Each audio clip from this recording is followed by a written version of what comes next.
name is Lukas Stasevski. I am a Finnish cellist and film director currently with Ukrainian background. I moved to Finland when I was 4 years old, and Ukrainian culture was very much present in our home, even though my mother is Finnish, but we spoke Ukrainian not just with father and mother, but with all family, and studied Ukrainian culture, history, and everything. But anyway, I was a little bit struggling with my identity side, because I didn't really understood like why should I be so aware of my Ukrainian side of identity. But then after the Orange, and especially after the second revolution in Ukraine 2014, it somehow influenced me in a way that I really started to feel some kind of connection to those things, what is going on there, and also I had my long-term dream about filmmaking. So in Corona times, when each of us had a little bit more time usually to think about life and philosophical and identity things, so I decided basically in 2021 to move to Ukraine to study filmmaking, and that was September 2021, and then in half year started the full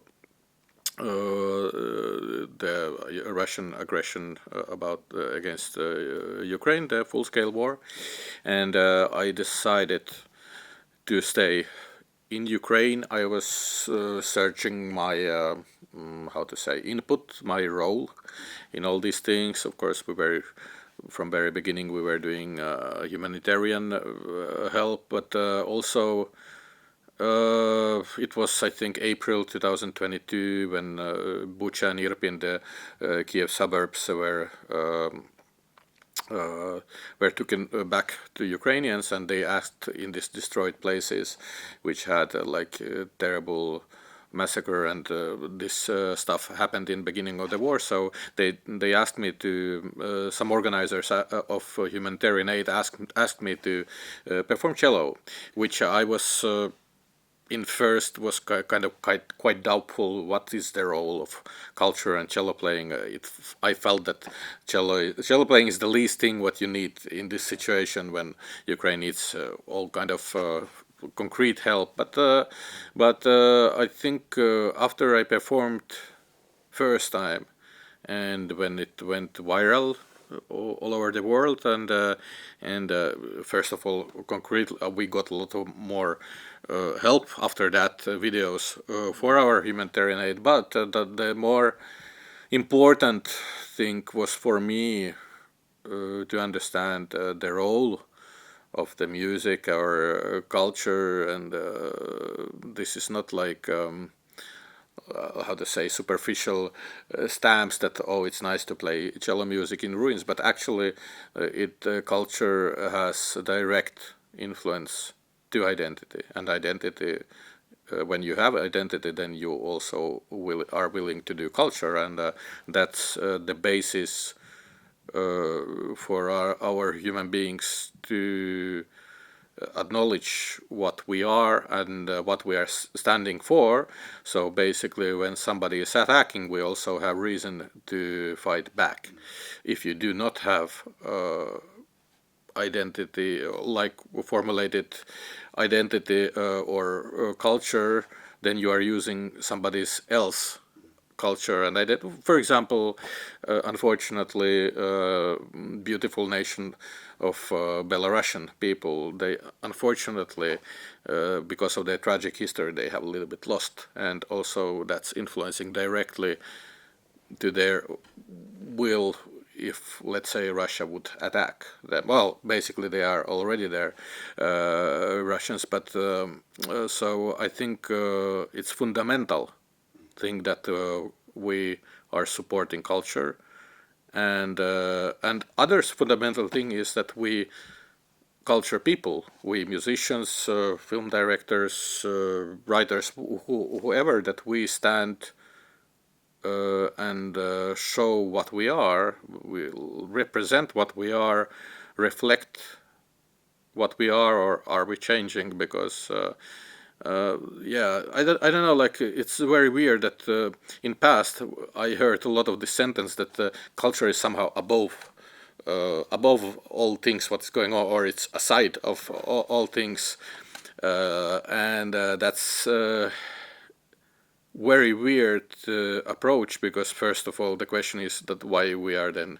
doing anything, if we are we doing just for ourselves, like in our bubble, like what is the point? Or no, we are there that we are actually changing the society, we are influencing of society, we are changing, and our influence is very often much bigger than regular people. It's not just in hands of politicians to say what we are and how we should be or how we feel.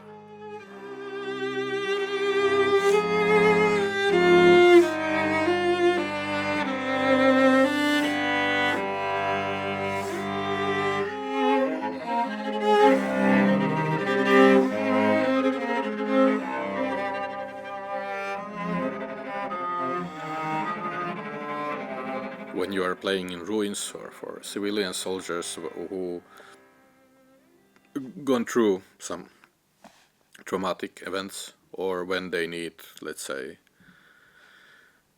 emotional support or ground to put aside a little bit reality and to go somewhere, of course it's a very different situation than to play in a regular concert. Not always, but it's quite different circumstances, and you definitely feel,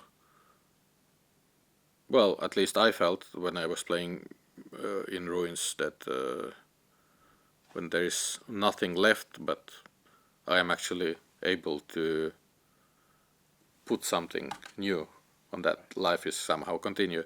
I understand that it might sound a little bit banal, but I think it makes sense. If somebody is making music or culture, it's a fact that life is continuing somehow in that current situation. We cellists, for some reason, are quite famous of doing all these performances. Pablo Casals, Catalonian cellist, he was doing a lot, and he is very famous because of the I'm Catalan speech, what he did in United Nations Council, and then Rostropovich did in the Berlin Wall. Then there was a famous Sarajevo cellist who played in ruins, and now I saw recently there was some Lebanese. A week ago, I saw some Lebanese cellist was also doing in front of ruins. So it's very nice that we cellists are taking our role. I hope that other musicians would also follow our step. Let's say like that.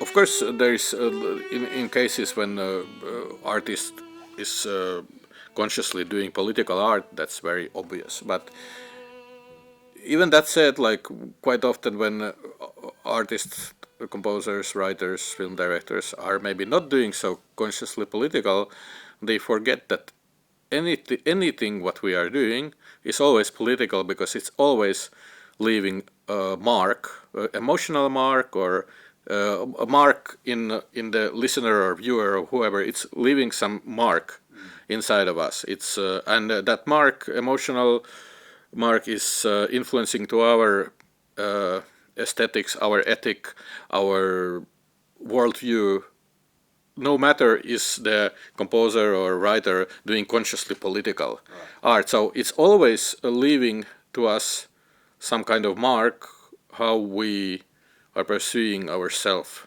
in this world.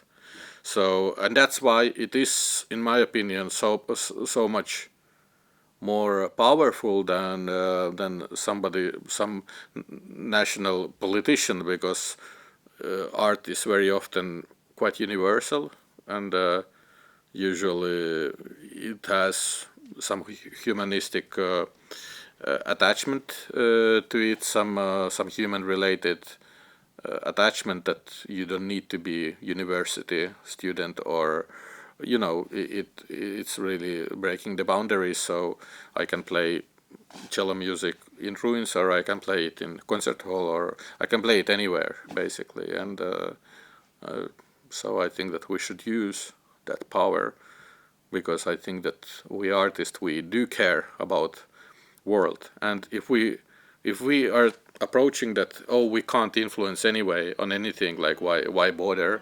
I think that that is a little bit lazy.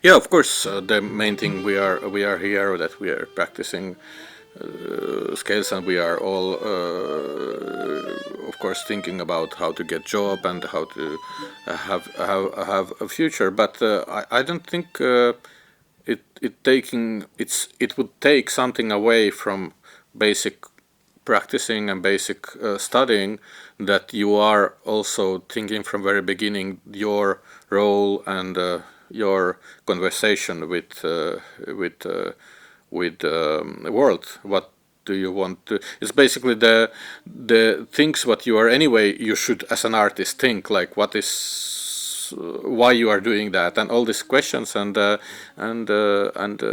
think that sometimes if you don't close yourself from the world, but actually open up, in that sense, it might even make you as an artist maybe stronger, and maybe when you feel some valuable thing in your art, when you are playing for some cause or everything, maybe that's influencing even the fundament of your art making. So it's maybe making yourself as a better artist, the first reason why you came to academy, to be a good artist, right?